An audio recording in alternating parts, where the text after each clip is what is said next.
Selamat siang teman-teman semua. Di sini saya dari perwakilan kelompok 5 ingin menjelaskan materi mengenai sistem penunjang keputusan. Sebelum masuk ke materi, izinkan saya terlebih dahulu memperkenalkan anggota kelompok saya. Yang pertama itu ada Muhammad Hasan Faisal, saya sendiri Niluh Putu Novelia, dan Purnama Adi. Pertama, untuk pengertian penunjang keputusan adalah banyak manajer yang bergantung pada metode penyelesaian masalah secara informasi. Percaya pada tradisi menyebabkan para manajer mengambil keputusan yang sama dengan keputusan terdahulu untuk masalah atau kesempatan yang sama, meminta saran kepada yang berwenang dan mengambil keputusan berdasarkan saran seseorang ahli atau manajer tingkat yang lebih tinggi. Manajer yang memakai pendekatan rasional, cerdik, dan sistematis akan mencapai solusi lebih baik. Manajemen membutuhkan informasi sebagai dasar pengambilan keputusan mereka. Sistem informasi mempunyai peranan yang penting dalam menyediakan informasi untuk manajemen setiap tingkatan. Tiap kegiatan dan keputusan manajemen yang berbeda membutuhkan informasi yang berbeda. Oleh karena itu, untuk dapat menyediakan informasi yang relevan dan berguna bagi manajemen,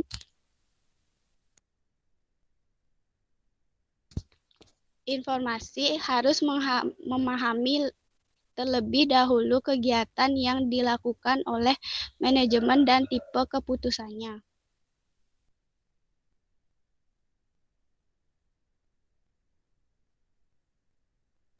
Kegiatan manajemen dihubungkan dengan tingkatan di dalam organisasi. Dibanding manajemen menjadi 3 bagian.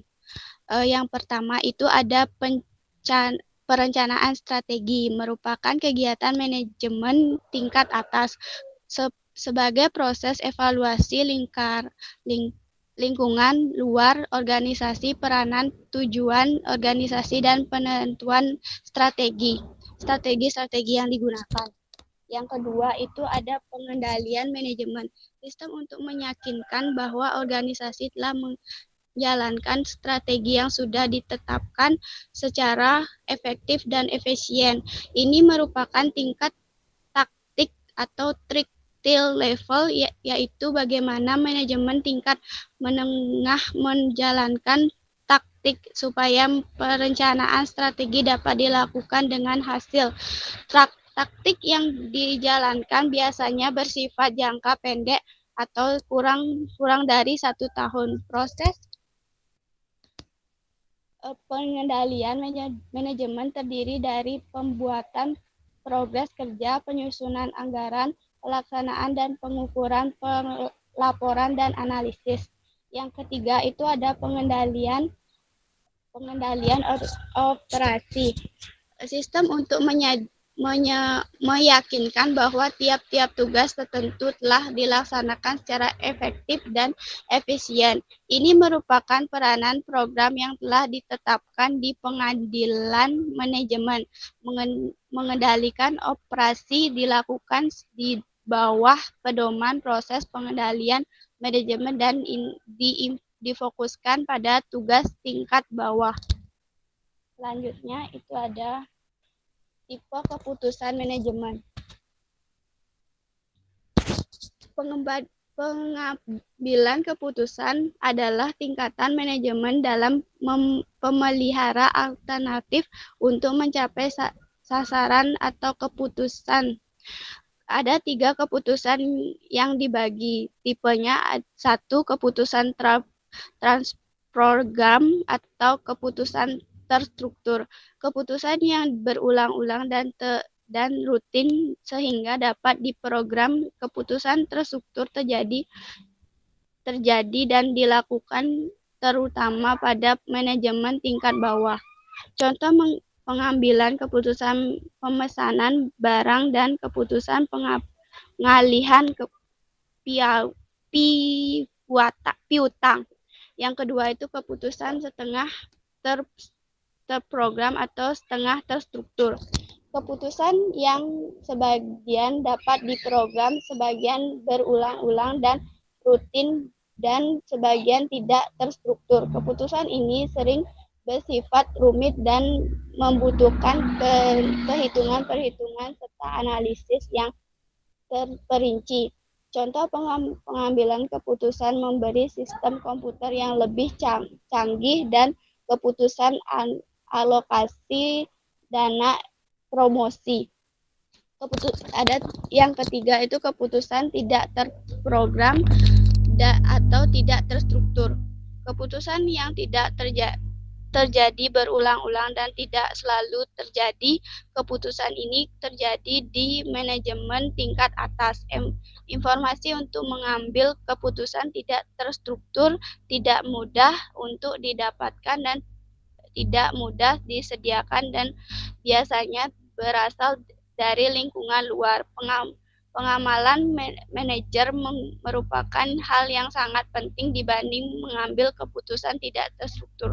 Contoh pengambilan keputusan untuk bergabung dengan perusahaan lain yang merupakan keputusan tidak terstruktur dan yang jarang terjadi.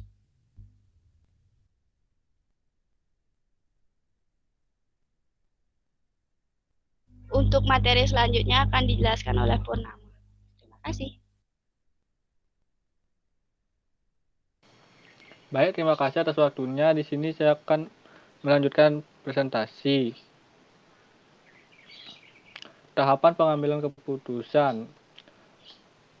Simon 1960 memperkenalkan 4 aktivitas dalam proses pengambilan keputusan. Yang pertama, intelligence, pengumpulan informasi untuk mengidentifikasi permasalahan. Yang kedua, desain, tahap perancangan solusi dalam bentuk alternatif pemecahan masalah. Yang ketiga, choice, tahap memilih dari solusi dari alternatif yang disediakan.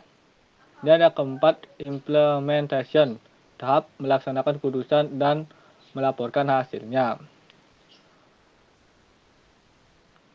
Next.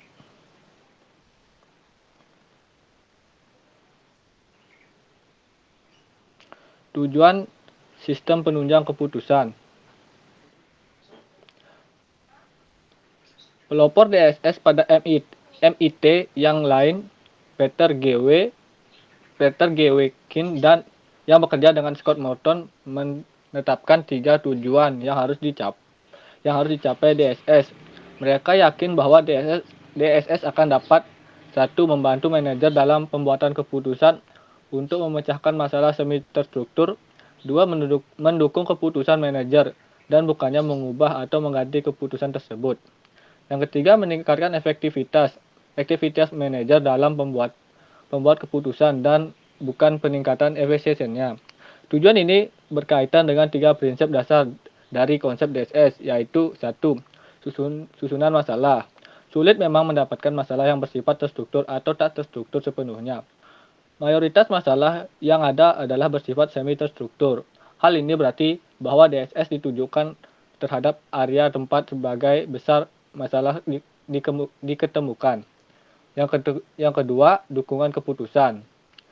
DSS tidak dimaksudkan untuk mengganti tugas manajer. Komputer dapat diterapkan terhadap bagian masalah yang terstruktur. Namun, masalah yang tidak terstruktur akan menjadi tanggung jawab manajer. Manajer ini akan mengandalkan keputusannya sendiri atau intuisinya dan melakukan analisis terhadap masalah yang tak terstruktur tersebut. Yang ketiga, efektivitas keputusan. Tujuan DSS bukanlah untuk membuat proses pembuatan keputusan seefisien mungkin. Ketika membuat keputusan, manajer tidak selalu mencoba untuk mendapatkan hasil keputusan yang terbaik. Beberapa model matematika akan membantu manajer dalam hal ini. Next. Karakteristik sistem penunjang keputusan. Ludon 2005 menyebutkan bahwa SPK memiliki beberapa karakteristik, yaitu 1. Menawarkan keluasan, kemudahan beradaptasi, dan tanggapan yang tepat. 2. Memungkinkan pemakai memulai dan mengendalikan masukan dari keluaran. 3. Dapat dioperasikan dengan sedikit atau tanpa bantuan pemrograman profesional. 4. Menyediakan dukungan untuk keputusan dan permasalahan yang solusinya tak dapat ditentukan di depan. Yang terakhir, menggunakan analisis data dan perangkat modern yang canggih. Next. Komponen SPK. Secara umum, SPK dibangun oleh 3 komponen, yaitu database. Sistem database berisi kumpulan dari semua data bisnis yang dimiliki perusahaan, baik yang berasal dari transaksi sehari-hari maupun data master. Isi database digunakan oleh software sistem. Yang kedua, modul base. Modul base merupakan komponen software yang terdiri dari model-model yang digunakan dalam rutinitas komputasional dan analitis yang secara sistematis menyatakan hubungan antara variabel. Yang terakhir, software. Komponen ketiga yaitu software sistem yang merupakan gabungan dari database dan model base untuk membuat model terpadu yang mendukung jenis keputusan tertentu. Software sistem yang dihasilkan dapat berupa perangkat lunak, penulisan laporan, atau model matematika. Baik, sekian dari saya. Selanjutnya akan dilanjutkan oleh Hasan.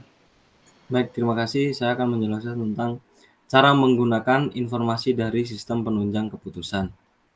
Pada dasarnya, dua pengguna informasi dari DSS oleh manajer, yaitu untuk mendefinisikan masalah dan memecahkan masalah tersebut. Pendefinisian masalah adalah usaha definisi dari pendekatan sistem.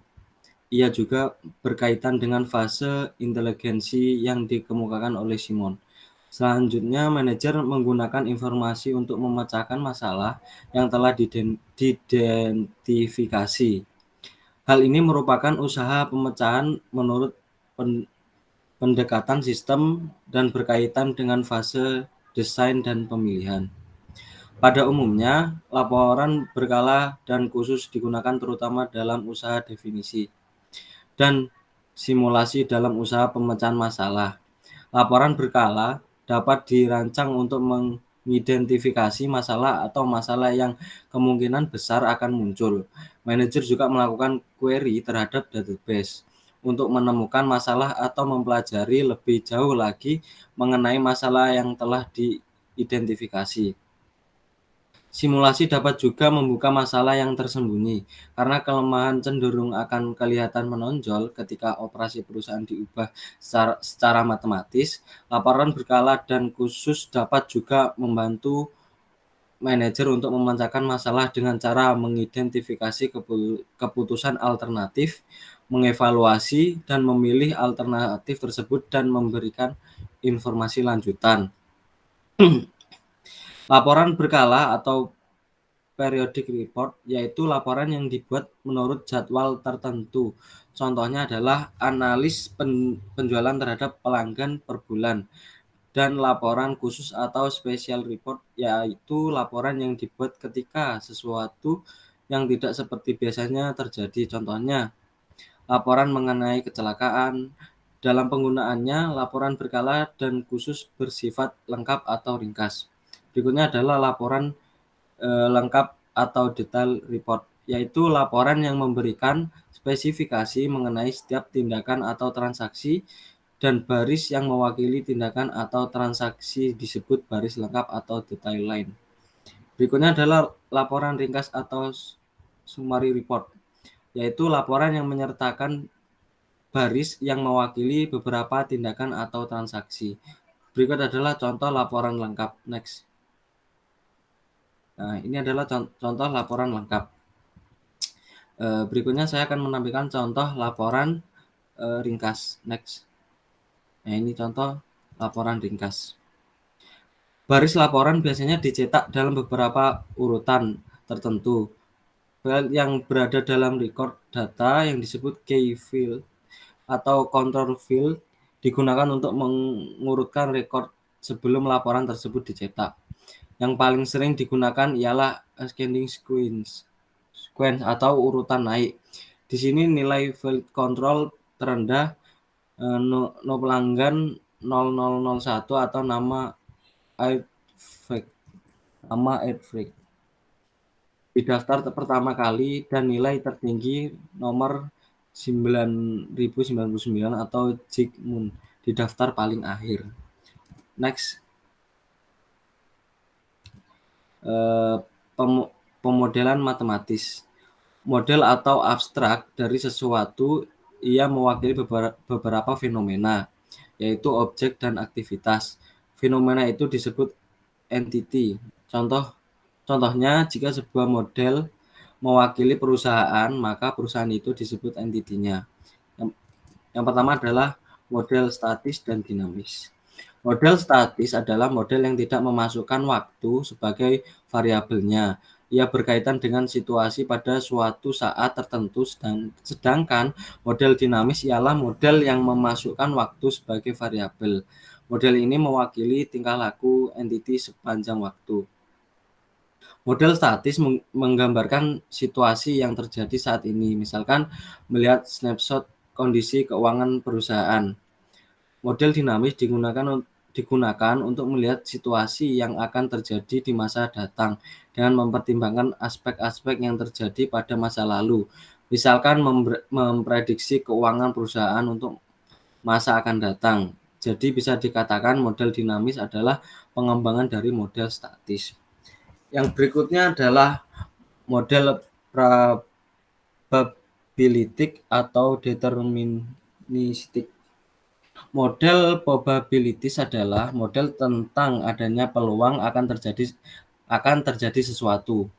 Probabilitas mempunyai jangkauan 0,00 untuk sesuatu yang tidak punya peluang, dan maksudnya mempunyai jangkauan 0 untuk sesuatu yang tidak punya peluang dan 1 untuk sesuatu yang nyata-nyata terjadi.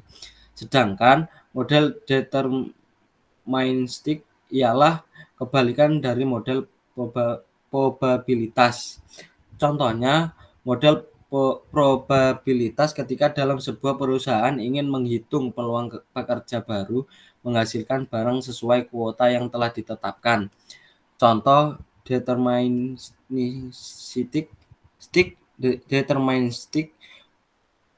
model adalah proses kalkulasi untuk menentukan pendapatan setelah melakukan investasi selama 5 tahun dengan bunga tahunan 7%. Yang berikutnya adalah model optimisasi dan suboptimisasi.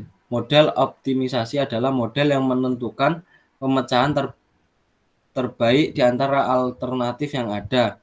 Agar model tersebut dapat melakukan hal ini, masalah harus terstruktur dengan baik. Sedangkan model suboptimisasi yang sering kali disebut satisfying model ialah model yang memungkinkan manajer untuk melakukan serangkaian keputusan, dan model tersebut akan memproyeksikan penyelesaian. Model ini tidak mengidentifikasikan keputusan yang akan menghasilkan penyelesaian yang terbaik, namun menyerahkan tugas tersebut kepada manajer.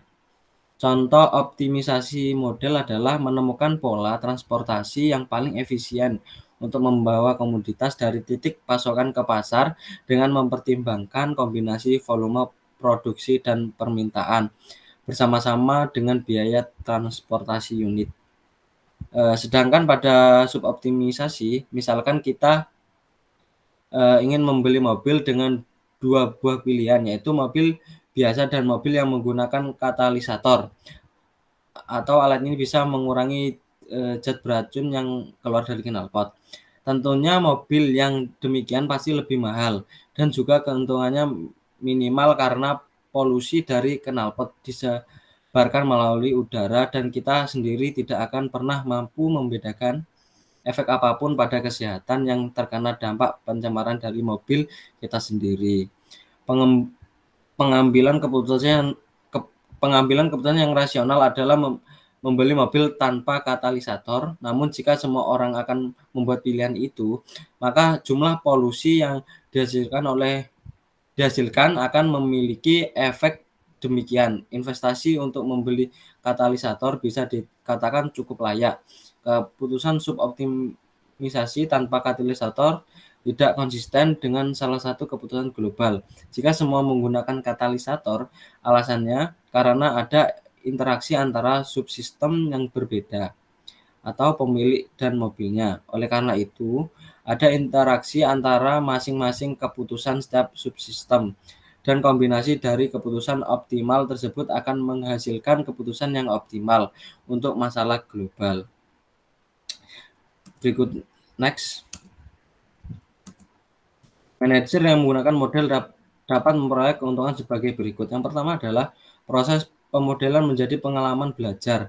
Dengan melakukan proyek permodelan, kita pasti akan menemui sesuatu yang baru mengenai sistem fisik yang dapat kita pelajari. Yang kedua adalah kecepatan simulasi memberikan kemampuan bagi kita untuk mengevaluasi dampak keputusan dalam jangka waktu yang sangat singkat.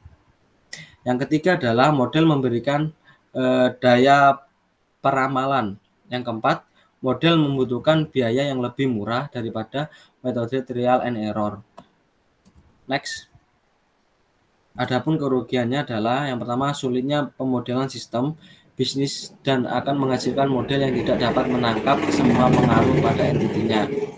Yang kedua adalah dibutuhkan keterampilan matematika yang tinggi untuk mengembangkan model yang lebih kompleks secara pribadi.